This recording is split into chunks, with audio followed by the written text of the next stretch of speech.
Programme میں ایک بار پھر خوش آمدید. آپ نے دیکھا ہوگا کہ D G I S P R صاحب نے کہا تھا کہ اگر بات چیت کرنی ہے تو سیاسی جماعتیں آپس میں کریں. دوسرا جو آپ کے حوالے سے ایک سوال ہے کہ آپ کو اپوزیشن لیڈر بنایا گیا, آپ اپوزیشن الائنس کے سربراہ ہیں, تو اچکزئی صاحب کی سوچ کیا ہے؟ جیسے آپ کہہ رہے ہیں کہ مذاکرات کیسے ہوں, تو آپ کی سوچ کیا ہے کہ سر کیا آپ کریں گے پھر؟ 25 کروڑ انسانوں کا ملک بغیر آئین کے چلے, بغیر انصاف کے چلے.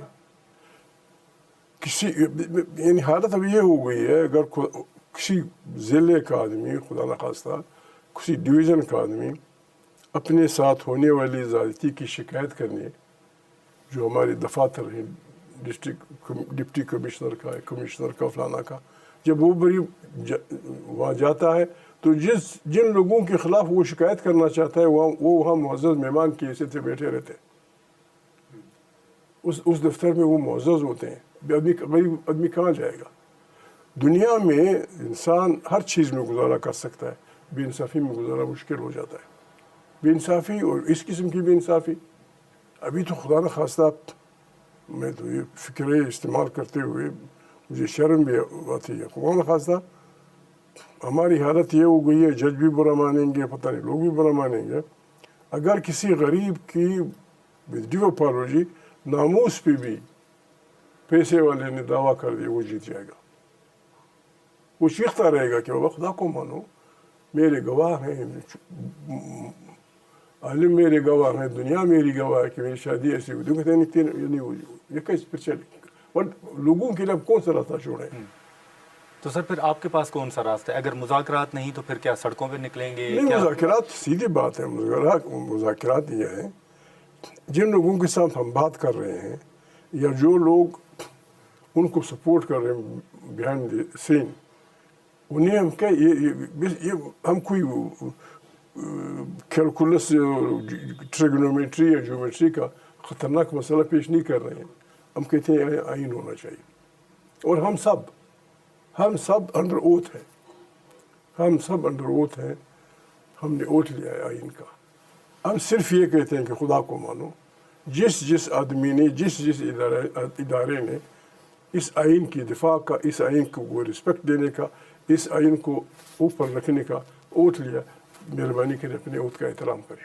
اوتھ وعدہ ہوتا ہے, اوتھ اپنے انسان سے ضمیر سے وعدہ ہوتا ہے. اگر آدمی بلیور ہے خدا سے وعدہ ہوتا ہے, اپنے عوام سے وعدہ ہوتا ہے. تو اچکزئی صاحب, جب سے آپ اپوزیشن لیڈر بنے ہیں, اسٹیبلشمنٹ کی طرف سے یا حکومت کی طرف سے آپ سے کوئی رابطہ کسی مرحلے پر یا کوئی پیغام آپ تک پہنچا ہو؟ نہیں, ایسے بھی تو لوگ وہ نہیں ہیں کہ ہماری بات کو سمجھتے نہیں ہیں. یقیناً رابطے بھی ہوئے ہیں. ہماری کوئی ذاتی دشمنی نہیں ہے. حکومتی بینچز کے بیٹھنے والے لوگ, اگر کوئی اسپیکر کی کرسی پہ بیٹھا ہے, کوئی وزیر اعظم کی کرسی پہ بیٹھا ہے, کوئی کسی اور, یہ ہمارے کلیگ رہے ہیں. اس ساری جدوجہد میں ہمارے ساتھ رہے ہیں. ہمیں دکھ ہوتا ہے. ابھی انہیں لوگوں کو, اپنے لوگوں کو پھر راستے پہ رکھنے کے لیے بلیک میل کرنا, ڈرانا دھمکانا, یہ تماشا پاکستان کو بربادی کی انتہا تک لے گیا. تو سر رابطہ کس کی طرف سے ہوا ہے, اسٹیبلشمنٹ کی طرف سے یا حکومت کی طرف سے, اور ان کا کیا موقف ہے, کیا وہ کہنا چاہ رہے ہیں؟ تو آپ نے ابھی خود کہا کہ فلانے آدمی نے کہا تھا کہ کسی نے مذاکرات کرنے تو سیاسی لوگوں سے کریں. سیاسی لوگ پتہ نہیں ہمارے پاکستان کو دوست اپنے ماننے والے سیاست کو کیوں بدنام کرنا چاہتے ہیں. دنیا میں گرمانی آپ جانتے ہیں, ہزاروں بچوں آپ سے کم عمر, آپ کی عمر کے اور 75 سال کی عمر کی عورتیں جیل میں انتہائی قسم و پرسی کی زندگی گزار رہے ہیں. دنیا میں کہیں نہیں ہوا گرمانی بیٹا, دنیا میں کہیں ایسا نہیں ہوتا کہ لوگ اپنے بچوں کے جذبہ حریت کو کوٹیں, ان کو ماریں, ان کو پیٹیں. یہی کچھ انہوں نے محنت کرنا کا, لوگوں کو بے عزت کرنا, لوگوں کو گھروں میں گھسنا, چادر اور چادر کا خیال نہ رکھنا. یہ فستائیت, یہ پاگل پن پتہ نہیں کہاں سے آ گیا. اور مجھے دکھ ہوتا ہے ہماری بڑی بڑی پارٹیاں, مسلم لیگ, عوامی نیشنل پارٹی, جمعیت علماء اسلام, پیپلز پارٹی, ہم اس فستائیت کو سپورٹ کیسے کرتے ہیں؟ ہمیں بالکل اپنے ضمیر سے شرم آنی چاہیے. اپنے حلقے سے، نتیجہ یہ ہوگا کہ ان پارٹیوں کا پھر نام نہیں رہے گا. کیا ہم نے آپ کو لیڈر مانا تھا، اب جا کے ان بلاؤں میں پھنس گئے. غلطی ہوتی ہے. مولانا صاحب بھی سپورٹ کر رہے ہیں حکومت کو؟ میں مولانا صاحب میرے دوست ہیں، کام کے دوست ہیں، اچھے دوست ہیں. مولانا صاحب مطلب کچھ تو ہے. یہ کیسے ہوا، کیسے یہ ترمیمیں ہوئی، کیسے ہوئی، کیسے؟ کون ان میں سے کون نہیں سمجھتا تھا کہ عدالت کی اس طرح پر کاٹنا پاکستان کے لیے، عوام کے لیے، انسانیت کے لیے، اسلام کے لیے، شرافت کے لیے، اس کی کون سمجھے؟ لیکن سر حال ہی میں آپ کی ملاقاتیں بھی تو ہوئی ہیں مولانا صاحب کے ساتھ. ایک تو مولانا صاحب اپوزیشن الائنس کے ساتھ کیوں نہیں چلے؟ مولانا صاحب کی سوچ کیا ہے جو آپ کی ملاقاتیں ہوئی ہیں ان میں؟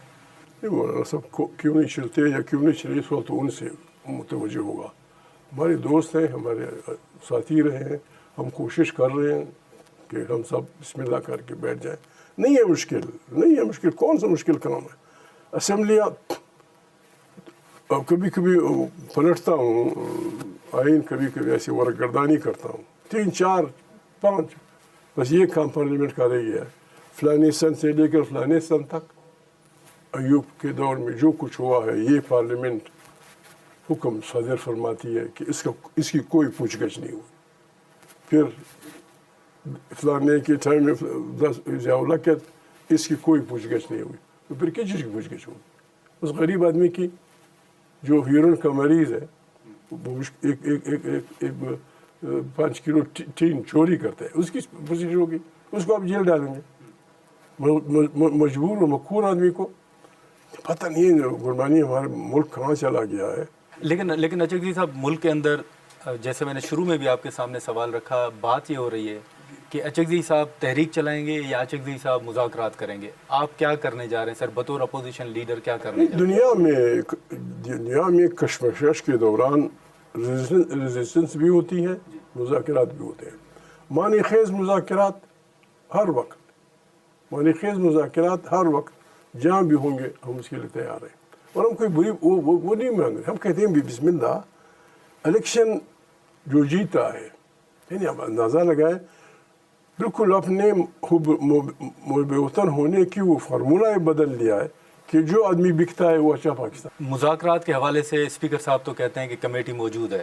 دوسرا، پی ٹی آئی کے اندر لوگ سمجھتے ہیں کہ حکومت کے پاس کوئی اختیار نہیں ہے کہ ان سے مذاکرات کیے جائیں. خان صاحب نے آپ کو مینڈیٹ دیا ہوا ہے، آپ پر اعتماد کیا ہوا ہے. کل اگر محمود خان اچکزئی صاحب کیا سمجھتے ہیں کہ کیا واقعی اسٹیبلشمنٹ کے ساتھ مذاکرات ہونے چاہیے، اور کیا آپ اسٹیبلشمنٹ کے ساتھ بیٹھنے کے لیے تیار ہیں؟ نہیں، اسٹیبلشمنٹ کو ہم کیوں گھسیٹتے ہیں؟ ہم کیوں گھسیٹتے ہیں؟ اگر اسٹیبلشمنٹ ہے بھی تو اس کا چہرہ کوئی اور ہے. وہ چہرہ جو بھی ہے وہ ریپرزینٹیٹیو چہرہ ہے. اس سے ہم نے مذاکرات کرنی ہے. ہم نے کون سی وہ کرنی ہے؟ کیا ہوگا ابھی انصاف کی کیا حالت ہے؟ آپ جرنلزم کی کیا حالت ہے؟ بڑی تنخواہیں ججوں کے، پتہ نہیں کیا کیا. وہ مہربانی کریں، یہ ملک بہت بڑی مشکل میں ہے. یہ ملک بالکل خدا نخواستہ بالکل ڈوبنے جا رہا ہے. انڈس کے اس پار آپ کیا کرنا چاہتے ہیں؟ ٹھیک ہے، آپ کیا کرنا چاہتے ہیں؟ اچکزئی صاحب اگر اجازت دیں سر، یہاں پر ایک مختصر سا بریک لیں. ناظرین، یہاں پر ایک مختصر سا بریک لیتے ہیں. اچکزئی صاحب ہمارے ساتھ موجود ہیں اور بریک کے بعد ہم یہیں سے گفتگو کو آگے بڑھاتے ہیں.